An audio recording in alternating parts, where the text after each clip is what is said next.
Hello students, welcome back to my channel. मैं Abhishek Mehrotra Sai classes Kanpur से।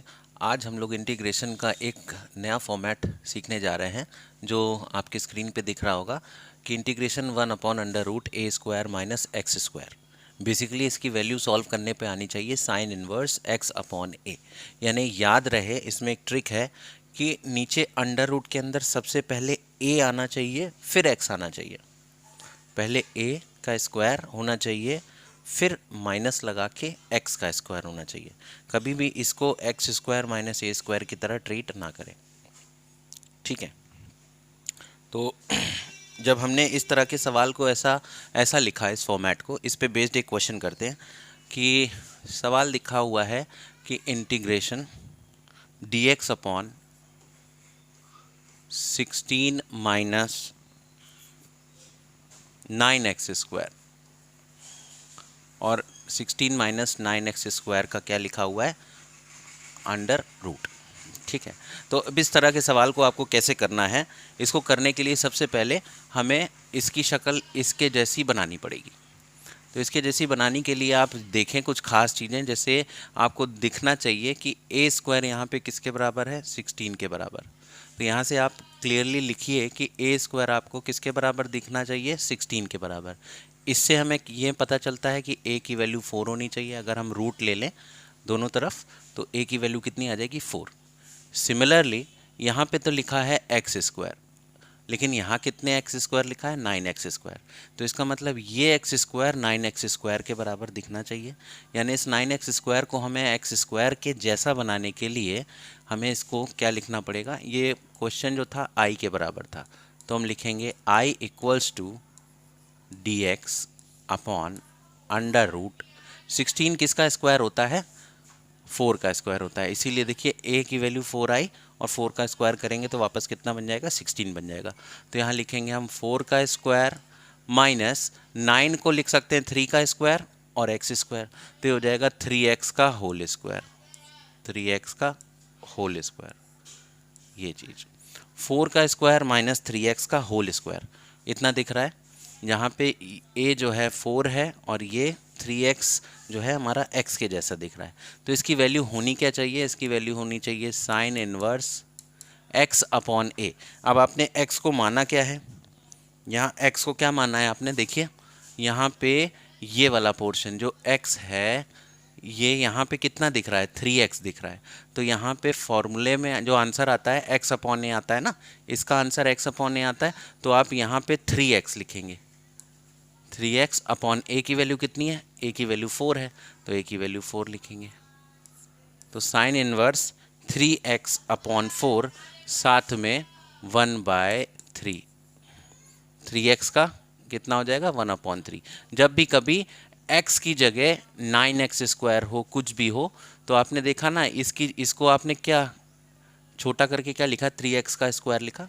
तो ये जो 3x है उसमें का 3 1 में आ जाएगा, तो हो जाएगा 1/3 साइन इनवर्स 3x/4 और साथ में लिख देंगे प्लस का c। ये हमारा हो गया आंसर। इस सवाल को एक बार और अच्छे से समझने की कोशिश करिएगा वीडियो पॉज करके। तो आपको अब एक छोटा सा सवाल है 2x + 3/x² + 3x, इसकी वैल्यू को फाइंड आउट करना है। तो इसकी वैल्यू कैसे फाइंड आउट कर सकते हैं आप, इसकी वैल्यू फाइंड आउट करने के लिए आपको नीचे वाला जो टर्म दे रखा है डिनोमिनेटर, जो डिनोमिनेटर दे रखा है इसको आपको क्या मानना पड़ेगा, t। तो हम मान लें लेट डिनोमिनेटर क्या लिखा था, x² + 3x को हम क्या मान ले रहे हैं, t मान ले रहे हैं। x² + 3x को t मान लिया। यहाँ से डिफ्रेंशिएट करें, x² का डिफ्रेंशिएशन क्या होता है, 2x प्लस 3x का डिफ्रेंशिएशन 3, दोनों की जगह साथ में हम dx लिख देंगे और t का क्या हो जाएगा, dt हो जाएगा। इतना आया, ठीक। अब इस चीज़ को मिलाइए, ये क्या लिखा हुआ है, यानी कि 2x + 3 dx की वैल्यू कितनी हो जाएगी, dt। 2x + 3 dx की वैल्यू हो जाएगी dt। अब आप यहाँ देखिए, यहाँ पे क्वेश्चन में आपको गौर से देखिए, आपको ये दिख जाएगा, ये हिस्सा 2x प्लस 3 dx ही तो लिखा है, इसकी जगह क्या लिख देंगे हम, dt। तो सबसे पहले दिए गए सवाल को I माने, हो जाएगा I equals to integration 2x plus 3 dx की जगह हम लिख देंगे dt अपॉन, इसको क्या माना था हमने, x square plus 3x plus T को t माना था, तो हम नीचे लिख देंगे t। ठीक, तो हमें क्या दिखाई दे रहा, I बराबर डी टी अपॉन टी, और हमें पता है dx अपॉन एक्स का इंटीग्रेशन होता है log x प्लस सी, तो उसी तरह से integration of D T upon T हो जाएगा log t प्लस सी, तो आंसर हो जाएगा इसका log t प्लस सी, ये लिखा। अब जहाँ पे t है उसकी जगह आप क्या पुट कर दीजिए, t की जगह कितना पुट कर दीजिए, एक्स स्क्वायर प्लस 3। तो जब आप यहाँ t की जगह एक्स स्क्वायर प्लस 3 पुट करेंगे तो हो जाएगा log x square plus 3 plus C. तो ये फाइनली हमारा क्या हो गया, आंसर हो गया। इसमें देख लीजिए किसी प्रकार का कोई डाउट।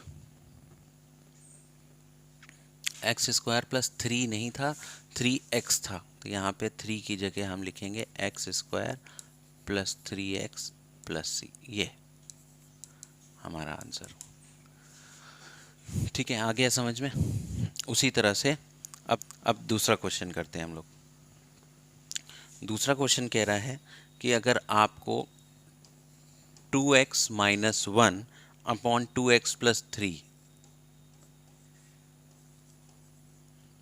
इसको इंटीग्रेट करने को बोला हो तो अब आप कैसे करेंगे। तो इसको फैक्टराइज पहले करना पड़ेगा, ऐसा कुछ करना पड़ेगा कि ये कट जाए। तो सबसे पहला स्टेप हम करेंगे, इसको i मानते हैं, फिर हम लिखेंगे इसको i बराबर, नीचे क्या लिखा हुआ है, नीचे लिखा है 2x प्लस 3, ध्यान दीजिएगा नीचे लिखा है 2x प्लस 3। तो हम ऐसा कुछ जुगाड़ करें, ऐसा कुछ सोचें कि ये 2x तो ऊपर लिखा हुआ है 2x, लेकिन प्लस 3 नहीं है। अगर प्लस 3 भी होता ऊपर तो 2x प्लस 3 ऊपर लिखा होता और नीचे भी 2x प्लस 3, यानी इसको इतने टर्म को हम डिवाइड कर सकते हैं बड़े आसानी से, और डिवाइड करके इसका इंटीग्रेशन भी लिया जा सकता है। तो हम ऐसा क्या करें कि नीचे वाले की तरह ऊपर वाला भी दिखने लगे, तो हम इसमें प्लस 3 ऐड कर दें और माइनस 3 भी ऐड कर दें, तो ये हो जाएगा 2x को लिखे रहने दिया, जो ऊपर का 2x था ये वाला, इस 2x को लिखे रहने दिया, इसमें हम क्या करें प्लस 3 को अपनी तरफ से ऐड कर दें, ठीक है, और माइनस 3 को भी ऐड कर दें, जिससे कि ये फिर से कट के फिर से 2x हो जाएगा, और माइनस 1 लिखा था, इस माइनस 1 को लिख दें यहाँ पे। ठीक, तो हम इस पोर्शन को क्या लिख सकते हैं, इसको हम लिख सकते हैं i equals to integration 2x plus 3, एक ब्रैकेट में कर दें, और ये देखिए माइनस 3 और माइनस 1 मिलके हो गए माइनस का 4 अपॉन 2x प्लस 3। ठीक, और यहाँ लिखा था साथ में dx। अब हम क्या करें, ये दो टर्म हो गए, एक टर्म हमारा ये हो गया और माइनस के बाद दूसरा टर्म ये हो गया, तो दोनों टर्म को अलग अलग कर लें और अलग अलग करने के बाद दोनों के नीचे सेम डिनोमिनेटर कर दें। तो हमको ये कैसा दिखाई देगा ऐसा करने के बाद, i equals to 2x plus 3 upon 2x plus 3।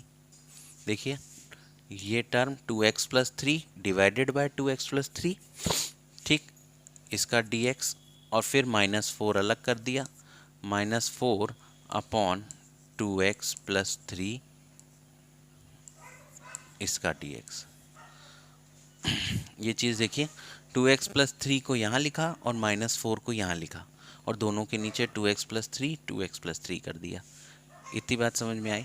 अब आप इसको देखिए 2x प्लस 3 से 2x प्लस 3 कितने बार में जाएगा, एक बार में। ठीक है, तो ये लिखा हुआ है इंटीग्रेशन ऑफ 1 dx। अब 1 dx का इंटीग्रेशन x होता है, तो इसकी वैल्यू आ जाएगी x माइनस, इसमें से 4 बाहर कर लें तो लिखा हुआ है dx upon 2x plus 3, dx upon 2x plus 3। अब इस हिस्से में, ये वाले टर्म में 2x प्लस 3 को अगर हम t लेट कर लें, क्या कर लें, let 2x plus 3 equals to T, ये चीज़ कर ली। फिर डिफ्रेंशिएट करने पर हमें क्या आएगा, 2 बाहर आ जाएगा और इस x का डिफ्रेंशिएशन क्या निकलेगा, 1। तो यानी कि 2 dx equals to D T. यहाँ से dx की वैल्यू कितनी आ गई, dt अपॉन 2। dx की जगह कितनी आ गई, dt अपॉन 2। तो हम यहाँ पे इस dx की जगह लिखेंगे dt अपॉन 2 और 2x प्लस 3 की जगह कितना लिखेंगे, t।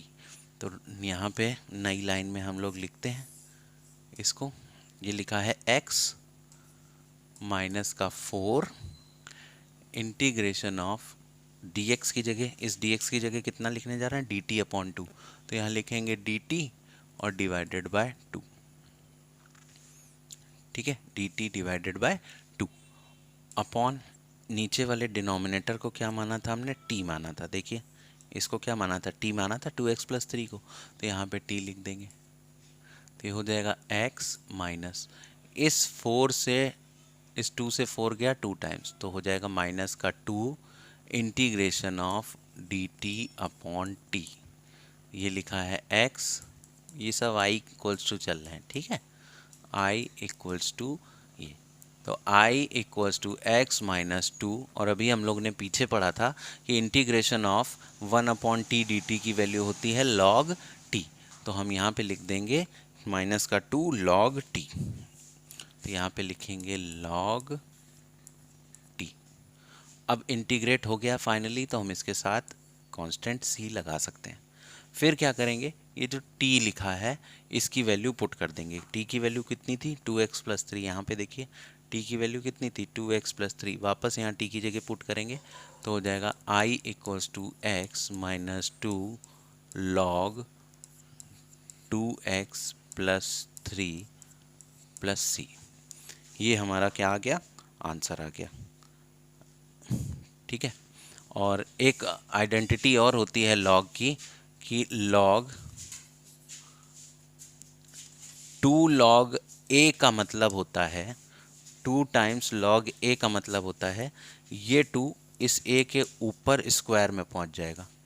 तो हम इस हिसाब से इसको हम लिख सकते हैं log a का स्क्वायर, log a का स्क्वायर। तो यही प्रॉपर्टी के तहत अगर ऊपर देखें तो इस log के पहले 2 लगा है, तो log के बाद वाले टर्म के ऊपर ये पावर बन जाएगी। जैसे यहाँ a के ऊपर 2 चढ़ गया था तो a का स्क्वायर हो गया था, वैसे ही ये 2 इस 2x प्लस 3 के ऊपर आ जाएगा तो 2x प्लस 3 का स्क्वायर हो जाएगा। तो हमें क्या आंसर आ जाएगा finally, i equals to x minus log 2x plus 3 का होल स्क्वायर प्लस c। तो अब हमें नहीं पता कि ये आंसर आ रहा है कि ये आंसर आ रहा है, हम लोगों का ये भी आंसर सही है और इसको थोड़ा सा और सॉल्व करने के बाद ये आंसर भी हम लोग लिख सकते हैं। तो ये देख लीजिए, आई होप कि ये दोनों एग्जाम्पल्स आपके समझ में आए होंगे। एक सी, तो